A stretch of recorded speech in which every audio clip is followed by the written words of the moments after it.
कामरान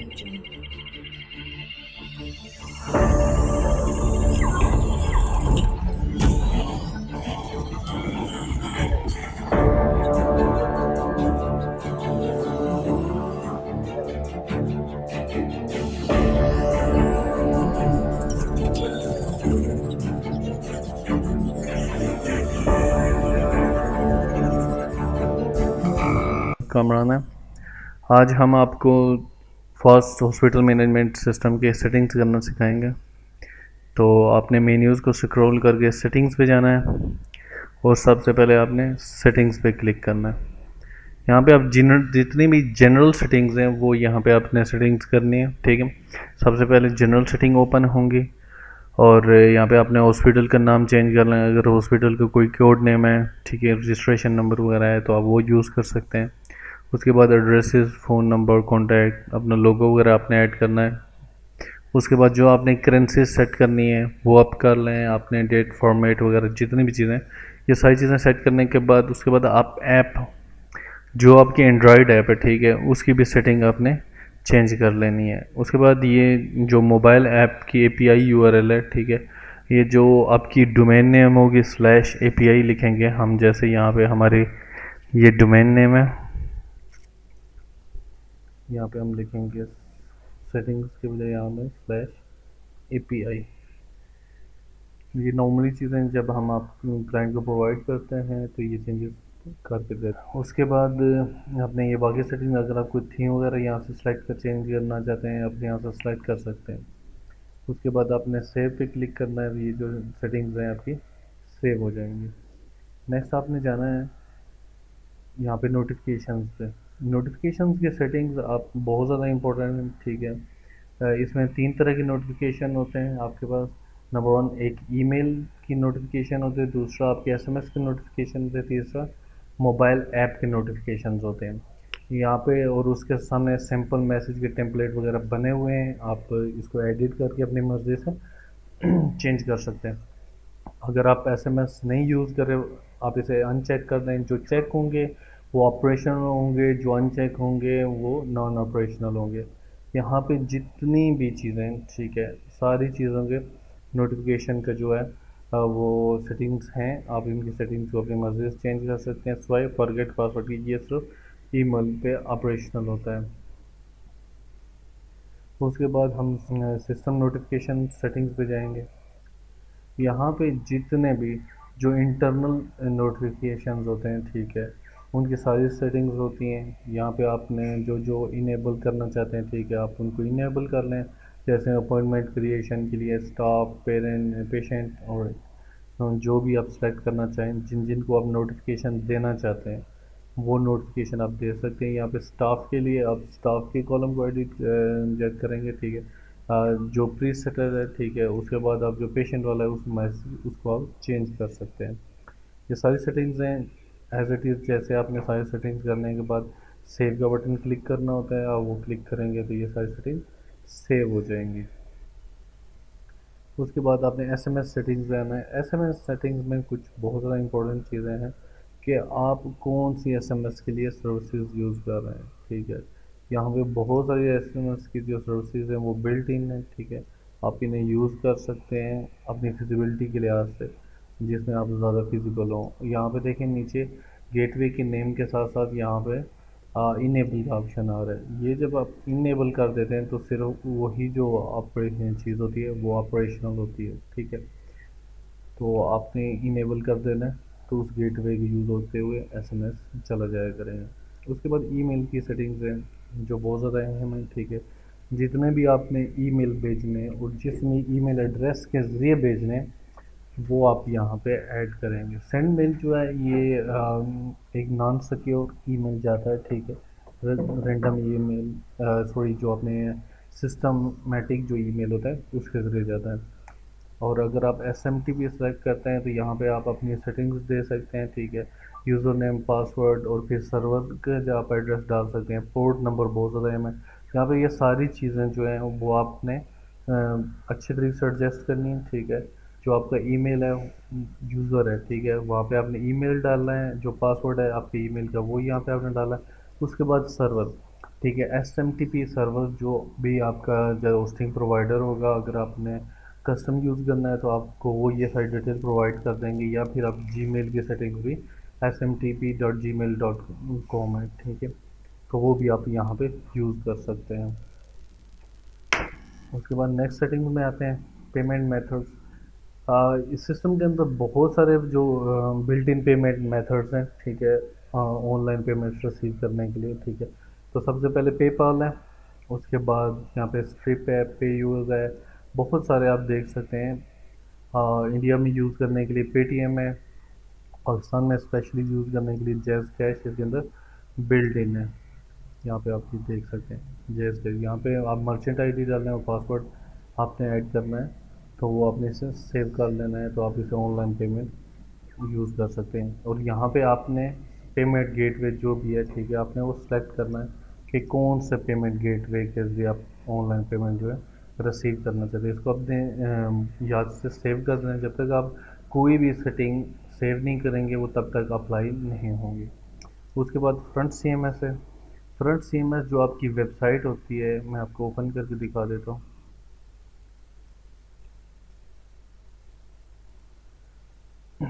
उसकी सेटिंग्स होती हैं, देखें जैसे ही आप मेन डोमेन ओपन करते हैं, अगर ये सेटिंग ओपन नहीं होती, ये डायरेक्ट आपको यूज़र लॉगिन पे ले जाता है। वो यूज़र लॉगिन जो आपका पब्लिक होता है, जो जितने भी आपके क्लाइंट्स हैं, पेशेंट हैं, वो यहाँ पे लॉगिन होती है। जो आपका स्टाफ है वो डिफरेंट लिंक है, ठीक है। यहाँ पे site forward slash user login है। अगर आप जरा एज स्टाफ लॉगिन करना चाहते हैं, आप यहाँ पे यूज़र को हटा दें, स्लैश लॉगिन लिखेंगे, तो ये आप डायरेक्ट आपको उसी पे ले जाएगा। यहाँ पे आपने सबसे पहले फ्रंट सीएमएस को ओपन करना है, ठीक है। फ्रंट सीएमएस को जब आप एक्टिवेट कर देंगे तो फिर ये जो है, जो भी आपकी सिलेक्टेड थीम है उसके अकॉर्डिंगली आपकी वेबसाइट एक्टिवेट हो जाएगी। हमने ये किया, यहाँ पे हम बैक करते हैं और यहाँ पे हमने क्लिक कर दिया। पहले देखें जितने आपकी साइट अभी खाली है, ठीक है, अभी आपके यहाँ पे कुछ भी ओपन नहीं हो रहा। लेकिन जैसा कि मैं एक और लिंक है उसको ओपन करके आपको दिखा देता हूँ, वहाँ पे हमने ये सारी सेटिंग्स की हुई हैं, डाटा हमने डाला हुआ है, तो वहाँ वहाँ पे ये साइट ओपन हो रही होगी, क्योंकि वहाँ पे हमने डाटा ऐड किए हुए ऑलरेडी। ये डमी जो डाटा होता है ये हम आपको पहली बार ऐड करके देते हैं। ये देखिए, ये साइट ओपन हो गई है। ये डमी डाटा है, ये हम आपको ऐड करके देंगे। उसके बाद आप जो उस तरह चेंजेस चाहेंगे front C M S control panel से चेंज कर सकते हैं। और उसके बाद ऑनलाइन अपॉइंटमेंट, अगर आप ऑनलाइन अपॉइंटमेंट एक्टिवेट करना चाहते हैं, आप ऑनलाइन अपॉइंटमेंट की परमिशन देना चाहते हैं, आप इसे एक्टिवेट कर लें। साइड बार अगर आप एक्टिवेट करना चाहते हैं, language R T L right site की जो टेक्सचर लैंग्वेजेस होती हैं, जैसे अरेबिक, उर्दू, इस तरह दूसरी लैंग्वेजेस होंगी, आपने इन्हें ओपन कर लेना है यहाँ से। उसके बाद वेबसाइट के लिए जो आप लोगो यूज़ कर रहे हैं, आपने यहाँ पे सिलेक्ट करना, ड्रैग एंड ड्रॉप भी कर सकते हैं, आप ड्रैग यहाँ से क्लिक करके सिलेक्ट भी कर सकते हैं। अब यहाँ पे फोटो टेक्स्ट जैसे मैं आपको दिखा सकता हूँ कि जो हमने यहाँ पे क्रिएटेड है ऑलरेडी। हाँ, हमारी साइट, इसकी ये देखें, design and delivery fast IT village, ये लिंक जो है वो आप चेंज कर सकते हैं। और गूगल एनालिटिकल कोड, जैसे अगर आप इसको ट्रैक करना चाहते हैं, ठीक है, ट्रैफिक वगैरह का, तो आप इसको देख सकते हैं यहाँ पे। उसके बाद बाकी जो यहाँ पे सोशल मीडिया के आपके जितने भी यूआरएल्स हैं, जैसे फेसबुक, इंस्टा, यूट्यूब, वो यहाँ पे आप डाल सकते हैं, ताकि रेफरेंस के तौर पे यहाँ पे जो भी आपको इस तरह, जैसे हमने फेसबुक का डाला हुआ है, यहाँ पे फेसबुक का लिंक नज़र आ रहा है, तो यहाँ पे क्लिक करके वो हम जा सकते हैं, यहाँ पे जो भी सोशल मीडिया के पेजेस हैं, आईडीज़ हैं।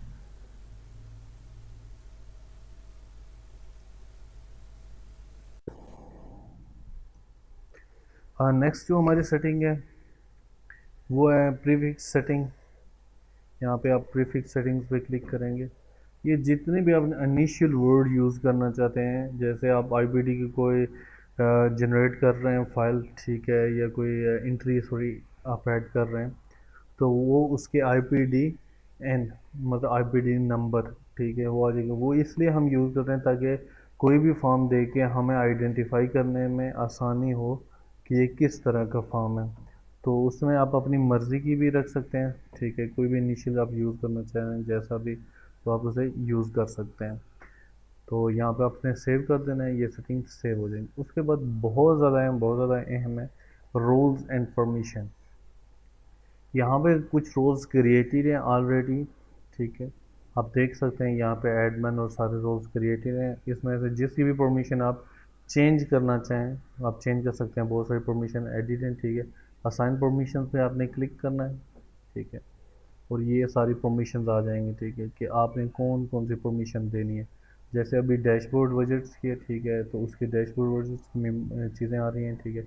उसके बाद यही जो ऐड एडिट और डिलीट है डैशबोर्ड के, ये क्योंकि कंट्रोल्ड नहीं होते, ठीक है, आप इन्हें एडिट नहीं कर सकते, ये सिर्फ स्टैटिस्टिक्स आ रहे होते हैं, तो इसलिए यहाँ पे सिर्फ व्यू की परमिशन है। उसके बाद आपने बिल्स में जाना है, तो बिल्स की परमिशन आ जाएंगी, ठीक है। ओपीडी बिलिंग पेमेंट्स, ये सारी चीज़ें जो हैं आ जाती हैं, ठीक है। इसमें आपकी मर्ज़ी है कि आप जिस जिस बंदे को जो जो परमिशन देना चाहिए। इसी तरह बहुत सारी परमिशंस हैं, यहाँ पे आप दे सकते हैं। यहाँ पे अपॉइंटमेंट पे आप क्लिक करें, यहाँ पे ओपीडी सब पे आप क्लिक कर सकते हैं। तो ये सारी चीज़ें जो है वो क्रिएट होती जाएंगी। जो जो आप परमिशन चेक रखेंगे वो ऐड हो जाएंगी, जो अनचेक होंगी वो उन्हें परमिशन नहीं होगी। ये पे एक रोल हमारे लिए क्रिएटेड था, इसको हमने एडिट किया है। उसके बाद हमें एक न्यू रोल क्रिएट करना है, जैसे हम टेस्ट रोल क्रिएट कर लेते हैं। जैसे हमने सेव पे क्लिक करना है, तो ये रोल यहाँ पे क्रिएट हो गया है।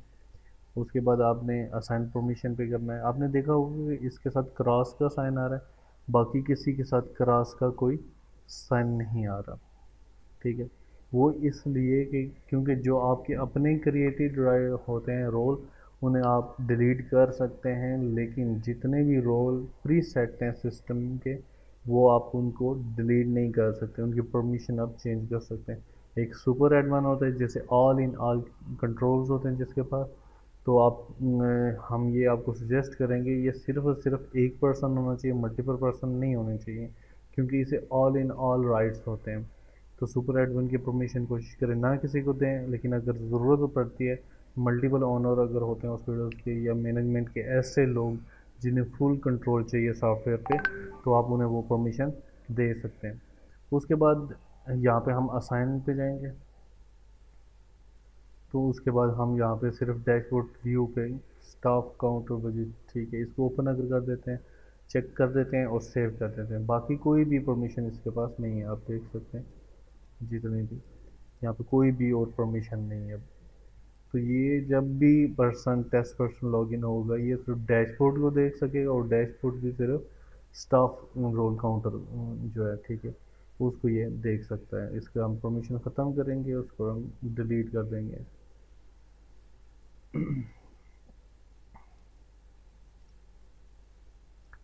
यहाँ पे हम आते हैं, इसको डिलीट कर देते हैं, ठीक है,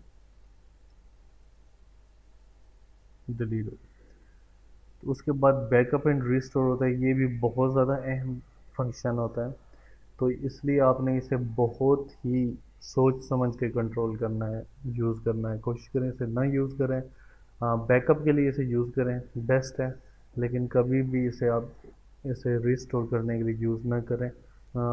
अगर आपको हेल्प की ज़रूरत होती है तो आप हमारे ऑफिस पे कॉल कर सकते हैं, आप सपोर्ट सेंटर पे जा सकते हैं, तो वहाँ पे टिकट ओपन करें, तो हमारा स्टाफ जो है आपको कॉल कर लेगा या आपको गाइड फ्राहम करेगा। उसके बाद अगर आपने यहाँ पे एक न्यू ओपन करना है, ठीक है, बैकअप क्रिएट करना है, तो आपने क्रिएट बैकअप पे जाना है। Are you sure you want to create backup, जितना भी करंट डेटाबेस के रिकॉर्ड होंगे वो इसमें आपके लिए बैकअप ले लेगा। यहाँ पे आपने ओके का बटन दबाना है, ठीक है। तो अभी इसके पास परमिशन नहीं है, तो ये क्रिएट नहीं करेगा। नॉर्मली ये देखिए जितने क्रिएटेड हैं आप इनको डाउनलोड कर सकते हैं, रिस्टोर कर सकते हैं और डिलीट कर सकते हैं। और जितना भी आपने डाउनलोड किए होंगे यहाँ पे आप ड्रॉप फाइल हेयर पे जाके, ठीक है, या ड्रॉप कर सकते हैं या यहाँ पे सिलेक्ट कर सकते हैं। यहाँ पे क्लिक करेंगे, यहाँ पे आप एसक्यूएल की जो फाइल है, जो बैकअप की फ़ाइल है, वो आप इसे अपलोड कर सकते हैं। उसके बाद क्रोन सीक्रेट की यहाँ से जनरेट की जाती है, ठीक है। यहाँ पे आप क्लिक करेंगे तो ये क्रोन सीक्रेट की जनरेट हो जाती है, ठीक है। यहाँ पे आप क्लिक करेंगे तो ये आपके पास की आ जाती है, आप इसे सेव रखना होता है, ठीक है। ये सीक्रेट की है। तो उसके बाद नेक्स्ट हम चलते हैं लैंग्वेजेस की तरफ। इस सॉफ्टवेयर के अंदर मोर देन 77 लैंग्वेजेस हैं, 77 लैंग्वेजेस हैं। तो इनमें एक ही वक्त में आप एक लैंग्वेज या मल्टीपल लैंग्वेजेस यहाँ पे क्रिएट भी कर सकते हैं। जो ऑलरेडी क्रिएटेड है उनको आप यूज़ भी कर सकते हैं। अगर आप न्यू लैंग्वेज क्रिएट करते हैं तो यहाँ पे आपने ऐड लैंग्वेज में जाना है, ठीक है। यहाँ पे लैंग्वेज का नाम, शॉर्ट कोड और कंट्री कोड ऐड करना है, ठीक है। तो ये क्रिएट हो जाएगी, ठीक है। उसके बाद आपने इसकी ट्रांसलेशन वगैरह ऐड करनी है, वो भी हम आपको देकर बता देंगे। सबसे पहले जो इंग्लिश है इसकी डिफ़ॉल्ट लैंग्वेज है, आप देख सकते हैं, ठीक है। और उसके बाद ये जितनी बाकी लैंग्वेजेस हैं 77 लैंग्वेज, अगर किसी को भी आपने एक्टिवेट करना है, जैसे हम उर्दू को एक्टिवेट कर लेते हैं, ये उर्दू, ठीक है। हम यहाँ पे इसको राइट क्लिक कर देते हैं, स्टेटस चेंज कर देते हैं, ठीक है। लेकिन इसका स्टेटस चेंज हो गया। और उसके बाद हम इसे राइट साइड पे भी ले जाएंगे, ठीक है। तो अभी आप यहाँ पे देख सकते हैं कि ये उर्दू और इंग्लिश दोनों ज़ुबानें आना शुरू हो गई। अगर आप कोई भी और लैंग्वेज अगर सेलेक्ट करें, जैसे हम अगर तुर्किश सेलेक्ट करते हैं, हमने यहाँ पे एक्टिवेट करना है, ओके करना है, तो यहाँ से ये एक्टिवेट हो गया, ठीक है। अभी जब आप यहाँ पे जाएंगे तो ये देखें तुर्किश लैंग्वेज भी आना शुरू हो गया।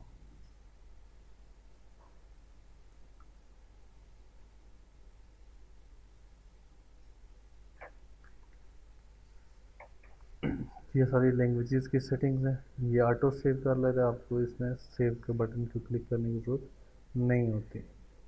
उसके बाद आपने यूज़र्स में जाना है। यूज़र्स में यूज़र्स के जितने भी पेरेंट्स और सॉरी पेशेंट्स एंड स्टाफ का जितना भी रिकॉर्ड है यूज़र्स का, वो यहाँ पे आ रहा होता है। जो भी लॉगिन इस सॉफ्टवेयर में कर सकता है उसका रिकॉर्ड आ रहा होता है। अगर हम कोई भी पेशेंट क्रिएट करेंगे तो उसका रिकॉर्ड यहाँ पे आ जाएगा। और अगर वो स्टाफ क्रिएट करते हैं उसका स्टाफ का यहाँ पे रिकॉर्ड आ जाएगा। यहाँ पे आप सर्च भी कर सकते हैं, इसको कॉपी भी कर सकते हैं सिलेक्टेड रिकॉर्ड को, एक्सेल में एक्सपोर्ट कर सकते हैं इसे, CSV में और PDF में भी, और इसको प्रिंट भी कर सकते हैं। अगर आप प्रिंट करते हैं तो ये आपको प्रिंट की तरफ ले जाएगा, ठीक है। क्योंकि अभी उसके अंदर कोई रिकॉर्ड नहीं है इसलिए खाली आ रहा है रिकॉर्ड। उसके बाद नेक्स्ट है कैप्चा सेटिंग्स। कैप्चा सेटिंग्स ये होती हैं कि अगर आप कोई भी यूज़र लॉगिन होता है तो एक सीक्रेट इमेज दिया जाता है, ठीक है, जिसके ऊपर कोई टेक्स्ट लिखा होता है। वो रिबोट्स जो बार बार आपके सिस्टम में लॉगिन करने की कोशिश ना करें, दूसरी प्रॉब्लम्स आपको फेस ना करनी पड़े, इस वजह से ये यूज़ किया जाता है। अगर आप चाहें तो आप यूज़ कर सकते हैं, मैं आपको यूज़ करके दिखा देता हूँ। जैसे यूज़र लॉगिन है, आपने यहाँ पे इसको एक्टिवेट कर देना है, तो ये भी ऑटोमेटिकली इसकी सेटिंग्स सेव हो जाएंगी। आपने यहाँ पे जाना है फ्रंट एंड पे, यहाँ पे लिखना है site/login, या फिर यहाँ पे लॉगिन का बटन आ रहा होगा, आपने इसे क्लिक कर देना है। ये देखें, ये एक इमेज आ रहा है, इसके अंदर टेक्स्ट लिखा हुआ है KAYDGK, ठीक है। अगर आप इसे चेंज करना चाहें, रिफ्रेश समझ ना आ रही हो तो आप इसे रिफ्रेश के बटन पे चेंज कर सकते हैं। और यहाँ पे आपने इंटर करना है, इसके बगैर आप साइन इन नहीं हो सकते। इसी तरह आपने स्टाफ लॉगिन और ऑनलाइन अपॉइंटमेंट भी अगर यूज़ करना चाहें तो आप यूज़ कर सकते हैं।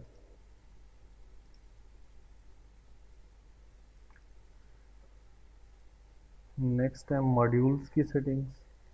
जितना भी ये पूरा सॉफ्टवेयर बिल्ड किया गया है ये मॉड्यूलर बेस्ड है, ठीक है। हम इसके मुख्तलिफ मॉड्यूल्स की सूरत में इसे कंट्रोल करते हैं। तो अगर कोई भी एक मॉड्यूल जो आप अपने हॉस्पिटल में यूज़ नहीं कर रहे, आप उसे क्लोज़ कर सकते हैं। जैसे एम्बुलेंस का है तो मैं यहाँ पे एम्बुलेंस को क्लोज़ कर सकता हूँ। अगर मैं अपॉइंटमेंट को क्लोज़ करना चाहूँ तो अपॉइंटमेंट को क्लोज़ कर सकता हूँ। मैं अगर इसे क्लोज़ कर दिया, ठीक है, ठीक है। अपॉइंटमेंट का यहाँ से बटन गायब हो गया, ठीक है। हम दोबारा इसे एक्टिवेट कर लेते हैं। ये देखें, अपॉइंटमेंट का ड्रॉप डाउन बटन आ गया, ठीक है। तो इसी तरह जैसे पेशेंस के मॉड्यूल्स हैं, इसमें से अगर आप कोई चीज़ ख़त्म करना चाहें, ठीक है, आप उसे कंट्रोल कर सकते हैं। उसके बाद सिस्टम अपडेट्स आते हैं। सिस्टम अपडेट्स में जितनी भी अगर आप अपडेट्स हमारी तरफ से आ रही होती हैं, ठीक है, आप उन्हें फ्रीली अपडेट कर सकते हैं, या हमारे यूज़र से जितने भी सपोर्ट सिस्टम है, ठीक है, उनसे रब्ता करके टिकट ओपन करके किसी भी तरीके से आप रब्ता करके अपडेट फ्रीली करा सकते हैं अकॉर्डिंग टू योर पैकेज। तो ये आज की सेटिंग थी। नेक्स्ट बाकी सेटिंग अगली वीडियो में इंशाल्लाह। तब तक के लिए अल्लाह हाफ़िज़।